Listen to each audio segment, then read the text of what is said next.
You know what's also true? Okay, I probably shouldn't say this because the church will go bankrupt. But do you know what the purpose of the tithe was in the Old Testament? Like, we're like, oh, it was to pay for the Levites, which is to pay pastors, basically, and to help the poor, right? Which is true. A third of the time. Right?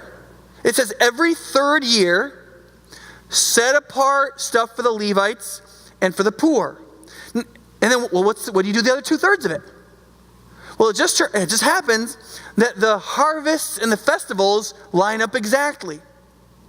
And so what you would do is you would take your 10th, you would turn it into money, you'd go to Jerusalem, and you would spend it on the party.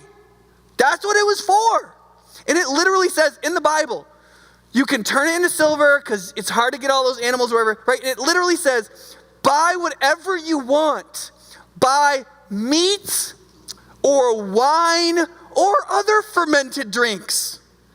And rejoice with happiness in your heart to the Lord. That's what it says, okay? Now, I know we're Baptists or recovering non-denominational Baptists, but like that's what the Bible actually says the tithe is for. Okay, let's think about that. Like, you would normally think, well, I got to give my 10% to God, and then I'm going to, like, maybe we can afford a vacation. And, like, I get that, right? Right? And please don't spend all your tithe on your vacation, right? But do you see the idea here? The idea was, no, the money you give to the church is vacation, in a way. Right? The money that you spend worshiping and being together and making sure everybody no matter how poor they are, everybody has something to celebrate with, and everybody comes together, and we all worship God and enjoy life together. That's what the tithe was for. Did you know that? Right? He demanded you spend 67% of the money allotted to him on enjoyment. Dang it. Okay, now, I'm not saying that's what you do all your giving or anything like that. So please don't. In a minute, I'm going to talk about how what we do together is supposed to be a big celebration. Right?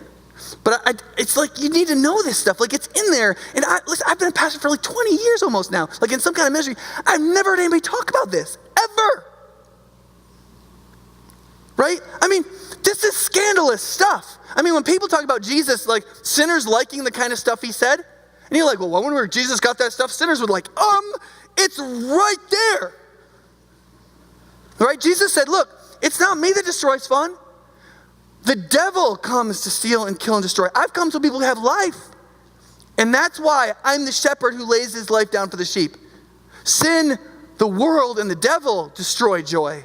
Jesus came that we might have it fully, so he's willing to die and rise to win us to himself. Right?